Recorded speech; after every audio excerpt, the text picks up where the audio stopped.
नमस्कार, स्वागत है आपका यूट्यूब चैनल उल्टा चश्मा पे। लेकर आया हूँ आपका अपना कार्यक्रम, विश्लेषण विद वानखड़े। आज हीरानंदानी के एफिडेविट के बाद मार्केट में तूफान आया, खबरों के दुनिया में। कौन सही, कौन गलत, कौन किसका उपयोग कर सकता है, एक प्रेम कहानी कैसा पॉलिटिकल कहानी बन जाती है, एक बेहतरीन नॉवेल इस पे बन सकता है। फिलहाल हम उस पे बात नहीं करेंगे।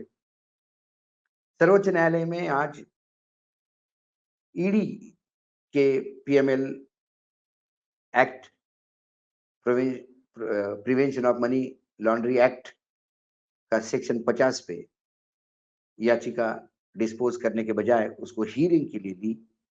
संजय किशोर संजय अ, कौल साहब, जस्टिस संजय कौल साहब के बेंच पर। उसमें जो टिप्पणियां हुई उससे लगता है कि आने वाले समय में ईडी के लिए मुसीबतें खड़े होने वाली है। लेकिन आज फिर हम, क्योंकि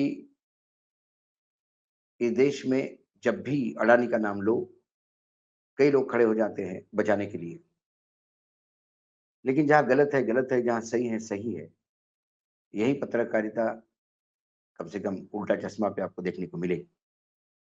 एक खबर ये आई है कि 3 चीनी टेक्नीशियंस को एक ज़ेन हुआंग 15 जहाज है, कार्गो जहाज, वो पिछले करीब-करीब 15 दिनों से केरल के एक पोर्ट पे खड़ा हुआ था। उन टेक्नीशियंस को उतरने की परमिशन नहीं थी, ना कार्गो जहाज से कोई उतरने की परमिशन थी। केरल का एक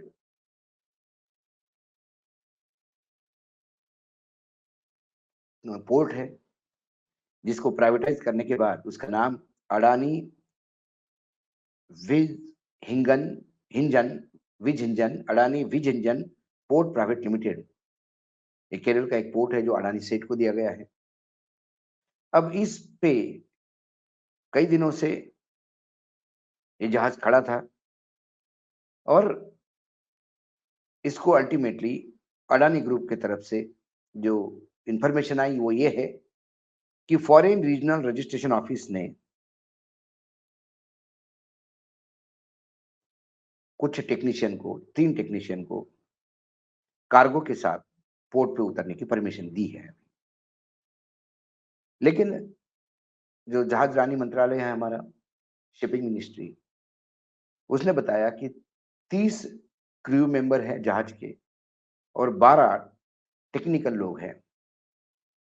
इनको अब 15 दिन का वीज़ा दिया है और ये वहाँ रहेंगे, अब उतर सकते हैं। अब ये खबर क्यों है? ऐसे कई जहाज आते हैं, लोग उतरते हैं, सामान उतरता है। खबर इसलिए है क्योंकि जिस जहाज के पास वीज़ा होता नहीं, रुकने की परमिशन नहीं होती किसी भी पैसेंजर के पास भारत भूमि पर, वीज़ा भी नहीं है, कोई परमिशन भी नहीं है, तो ऐसे लोगों को इमरजेंसी में परमिशन दी जाती है, स्पेशल परमिशन गृह मंत्रालय की तरफ से ग्रांट होती है। और वो किसी की मृत्यु हो गई, कोई बीमार हो गया, कोई बहुत बड़ी इमरजेंसी आ गई, कोई जहाज फेल हो गया, उसको रिपेयर करना है, नहीं तो डूब जाएगा। ऐसे में ये परमिशन दी जाती है। लेकिन हमारे देश में खासकर जब चाइना का और भारत की फौजें आमने-सामने हो गई, हमारे यहाँ कुछ शहादत हुई। उसके बाद चीन के साथ वीज़ा और परमिशन के मामले बहुत स्ट्रिक्ट हो गए। वैसे भी कोविड के बाद जो डिजिटल वीज़ा है, वो 165 कंट्रीज़ को फिर मिनिस्ट्री ऑफ होम अफेयर्स ने 2020 से 165 कंट्री के साथ फिर डिजिटल वीज़ा का काम शुरू हुआ, आवागमन शुरू हुआ। टूरिस्ट हो या बिज़नेस वीज़ा देने लगे।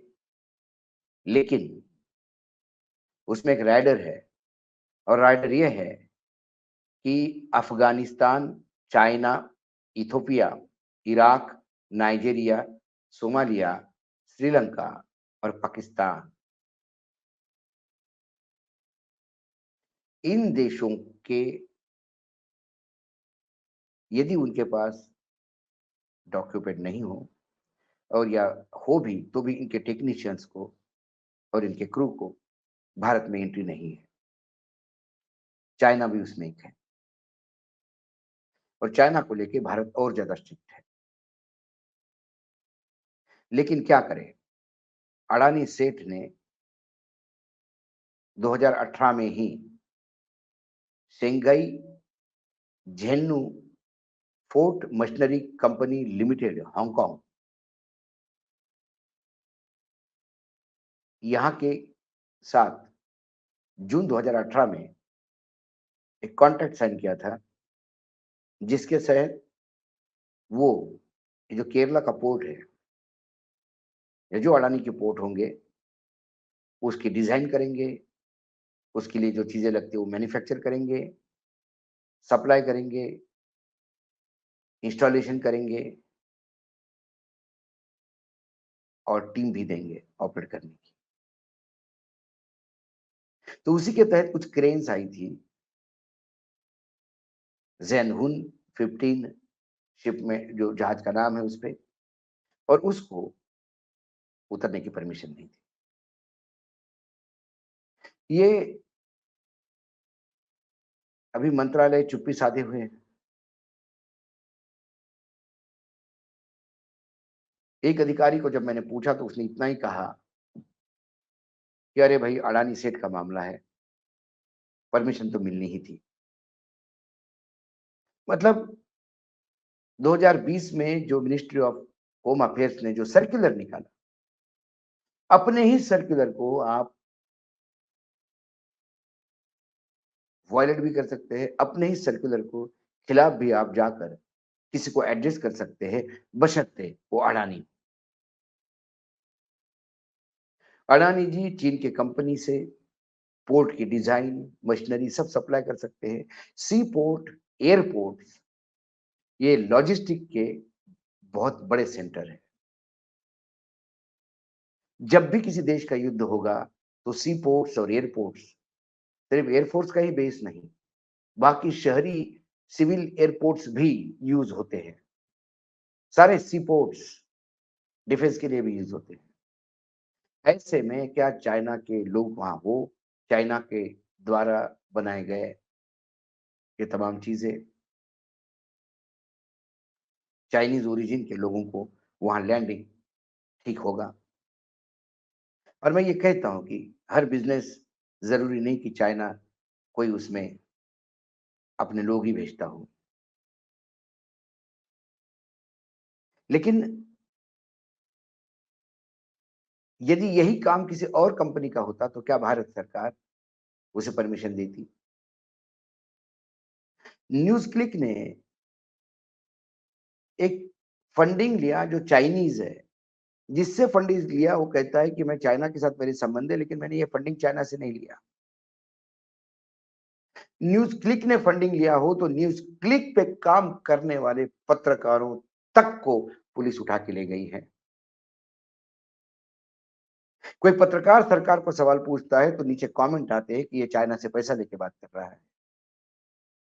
पत्रकार को चाइना से फंडिंग मिले, पत्रकार चाइना से व्यवहार रखे, पत्रकार चाइना के किसी आदमी के साथ बात करे तो वो देशद्रोही हो जाता है। और अडानी सेठ खुल्लम खुल्ला चाइना के साथ मिलकर कुछ भी कर सकते हैं। उनके कुछ कंपनी के डायरेक्टर भी चाइनीज, मतलब जो हिंडनबर्ग रिपोर्ट या बाकी रिपोर्ट्स में जो चाइनीज नाम आते हैं, उसके बाद भी सरकार मौन है। क्या अडानी इस सरकार की मजबूरी है? ये अहम सवाल।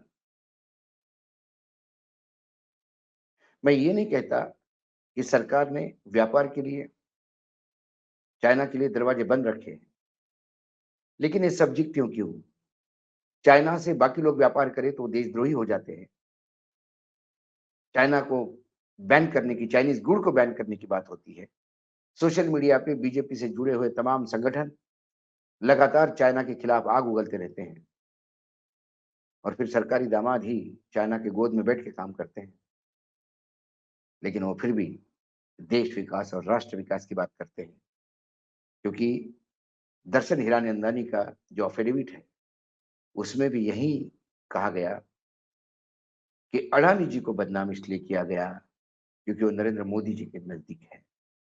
टारगेट नरेंद्र मोदी थे, अडानी नहीं थे। हिंडनबर्ग को मोदी से कोई लेना देना नहीं था। हिंडनबर्ग एक शॉर्ट सेलर है। वो हमेशा चोर कंपनी को पकड़ती है जो नंबर 2 की काम करते हैं, अपने ही सरकार की आंखों में धूल झोंकते हैं। वो जो कंपनी के कुकर्म हैं, हिंडनबर्ग उसको प्रकाशित करता है। कंपनी की साख नीचे गिर जाती है, कंपनी का शेयर नीचे गिर जाता है। हिंडनबर्ग उसको खरीद के पैसा कमाता है। लेकिन हिंडनबर्ग ने ये टाटा के साथ नहीं किया। हिंडनबर्ग ने ये बिरला के साथ नहीं किया। हिंडनबर्ग ने इस देश में कई उद्योग घराने हैं, उनके साथ नहीं किया। क्योंकि हिंडनबर्ग को किसी को हिट भी करना हो, किसी को एक्सपोज भी करना हो, तो उसका चोर होना ये पहली कंडीशन है। हिंडनबर्ग ने पैसा कमाया नहीं कमाया ये मैं नहीं उसमें नहीं पढ़ना चाहता। हाँ, मैं ये जरूर कहना चाहता हूं, इस देश को जो लूट रहा है वो देश का विकास नहीं कर रहा है। कहीं ना कहीं वो आपको और मेरे को भी लूट रहा है। हिंडनबर्ग ने एक लुटेरे को लूटा है। हमें ये देखना है, हिंडनबर्ग ने हमें नहीं, एक लुटेरे को लूटा है जिसने हमको लूटा है। तो जिसने हमको लूटा है उस पे अंकुश रखने की जरूरत है।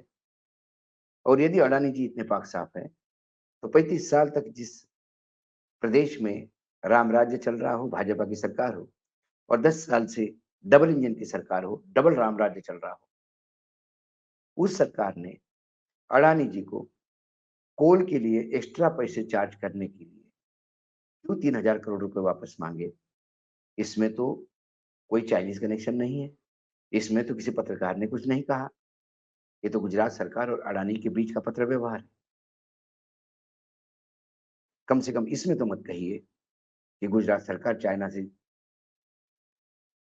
पैसा लेकर अडानी को बदनाम कर रही है, या अडानी ऐसा कर ही नहीं सकते। गुजरात गवर्नमेंट मूर्ख है। कहीं तो स्टैंड लेना पड़ेगा। और यदि गुजरात गवर्नमेंट सही है, तो फिर अडानी ने जैसा गुजरात को लूटा, वैसे कोल स्कैम में पूरे देश को लूटा। इसीलिए ये चाइनीज वाली खबर है छोटी, लेकिन इसका विश्लेषण करना जरूरी था। आज इतना ही। कल फिर आऊंगा किसी विषय के साथ। तब तक के लिए नमस्कार। देखते रहिएगा यूट्यूब चैनल उल्टा चश्मा।